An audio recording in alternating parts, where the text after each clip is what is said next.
Pangarap daw po ni Diwata talaga yan mga idol. Para sa mga basher dyan, dapat kayo ang manood nito. 100,000, 200,000, 300,000, 400,000, 500,000. Grabe.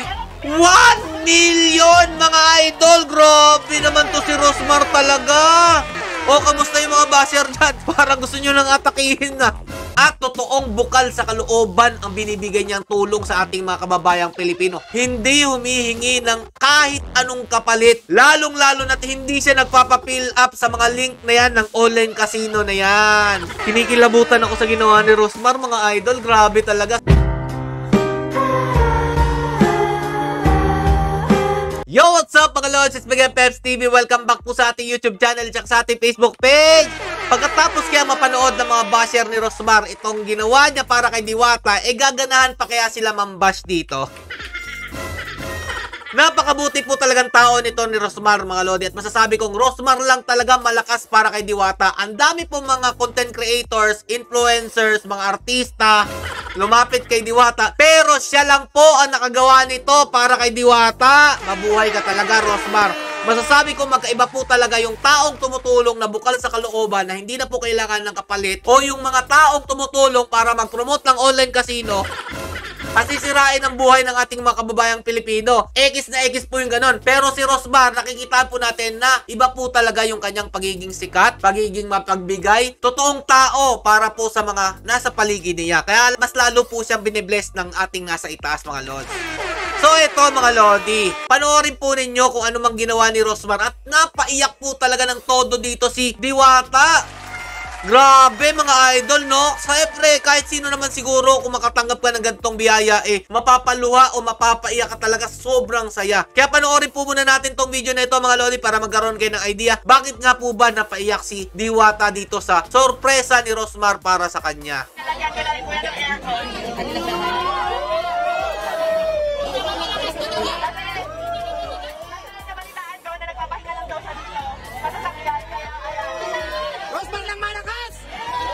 Grabe.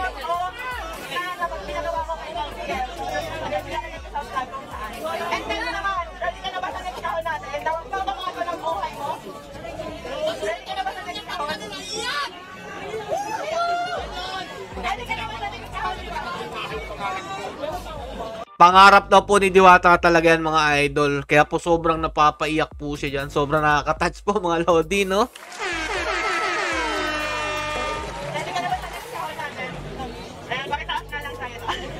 Meron pa pong isa pang sorpresa bukod po sa bahay na ibinigay ni Rosmar at ng kanyang mga sponsor. Eto po mga lodi, tingnan nyo mabuti ha. Para sa mga basher dyan, dapat kayo ang manood nito. So, ayan. Ito na yung next natin nakahol.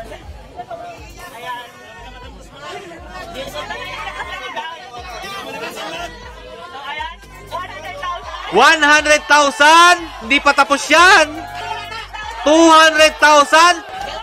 300,000, 400,000, 500,000, grabe, 600,000, 700,000, 800,000 mga idol, 900,000, 1 million mga idol. Grabe naman to si Rosmar talaga.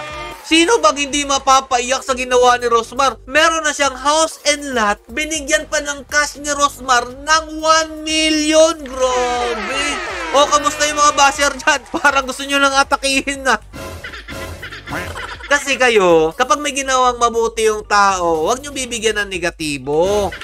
Okay lang sana yung pinupunan nyo dyan, yung mga promotor ng mga online casino. Dahil kahit na may ginawa silang kabutihan, marami naman silang sinirang tao dahil dyan sa pinopromote nila.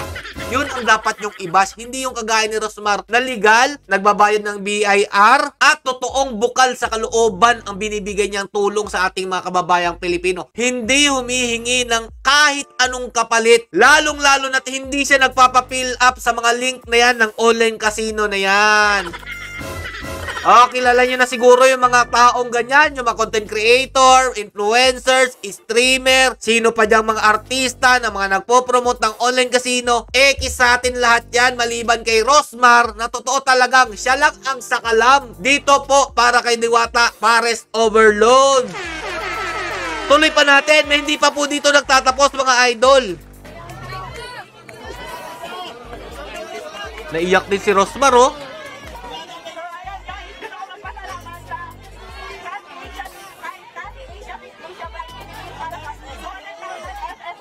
Grabe yung pera, mga lods, oh.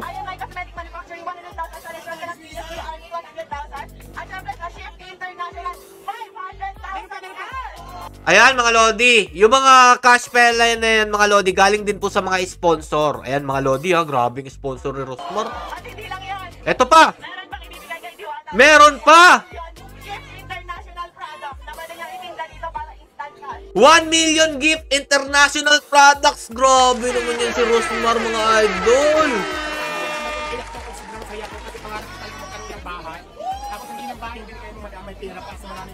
Grabe. Babago daw talaga ni Rosmar ang buhay ni Diwata. Grabe, nakakatouch to. Kinikilabutan ako sa ginawa ni Rosmar, mga idol. Grabe talaga. Saludong-saludo ko dito sa taong ito. Kaya binibless. Kasi nga po, totoo ang binibigay na tulong sa ating kababayang Pilipino. Hindi kagaya nung iba dyan. Pakita ko sa inyo. Eto po. Ang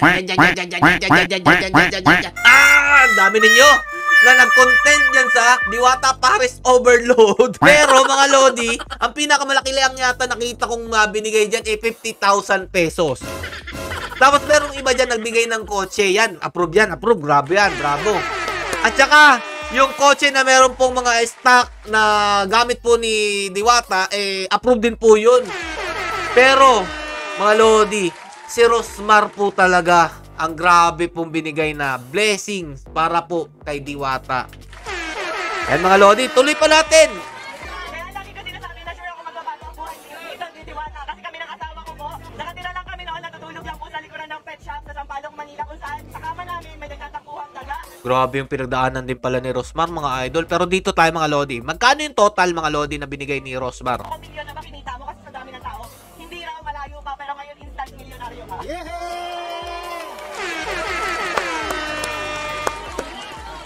So ayan ang total po halos ng mga sponsor natin kay Diwata at lahat-lahat ay nagkakahalaga lang po ng 5 million pesos. Ang 5 million pesos. Ang 5 million pesos. Grabe! 5 million pesos ang total na binigay po kay Diwata.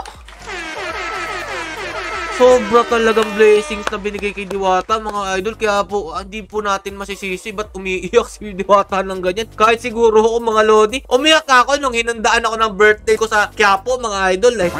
Bata po ako, mga lods, bihira lang po talaga makapaghanda. Simula po nung tumanda ako, mga lods, hindi po talaga naghahanda ng birthday ko. Pero nung bumalik po ako sa Manila, hinandaan po ako ng birthday, napaluha po ako. Dahil sobrang saya po. Paano na lang tong 5 million total na binigay po kay Diwata, mga lodi? Oh, ganyan sana, mga idol, yung totoong mga tao na gustong tumulong sa kapwa nila na wala pong ibang hinihinging kapalit. Ganun sana. Hindi kagaya nung iba dyan na kunyari nagbabait-baitan, kunyari magpaparapol, kunyari magpapalike lang meron ng 10,000, kunyari magpapa-heart react meron ng cellphone na iPhone. Tapos yun pala, mga idol, wala naman palang ibibigay na ganon. Ang pinakapunto nila dyan, kaya nagpapaganyan sila, nagpaparapol, nagpapamigay daw kuno, para lang doon sa pinopromote nilang online casino. Kaya mga lodi, ibang-iba po si Rosmar kumpara po sa ibang mga tao dyan, lalong-lalo na sa mga ibang celebrities. Huwag nyo na po siyang i-bash. Dahil mga lodi, kung sino pa yung binabash ninyo, siya pa talagang tunay na merong malasakit sa kanyang kapwa. Siya pa ang tunay na nagmahal dito kay Diwata. Yung sinasabi po ninyo na gaya-gaya si Rosmar dyan po sa Pares Overload ni Diwata, wala po kayong magagawa dyan. Kahit sino po sa atin pwede pong maging kompetensya ng isang negosyo as long as meron kang kapital, wala kang tinatapakang ibang tao at legal kang ng denegosyo at nagbabayad ka ng tamang buwis. Ganun sana ang ating mindset. Hindi yung sisiraan nyo yung tao porque ginaya. Yun pala nagpaalam naman pala dito kay Diwata dahil na-inspire nga siya, nakakatulong siya. Ang dami niyang mga natutulungang mga tao. Marami siyang mga pinapasweldo. Yan po ang pinagkukunan ng kanyang mga tauhan na para po pagkakitaan. Ganun po rin ang ginawa ni Rosmar. Na-inspire po siya dyan. Kaya para sa mga nambabash dito kay Rosmar, manigas kayo. Ito dapat ang inyong tinutularan. Na hindi nagpapakitang gilas lang, kunyari tutulong, yun pala magpo-promote ng online casino. Yan ang dapat tularan dito sa ating bansa. Rosmar lang talaga malakas, mga idol.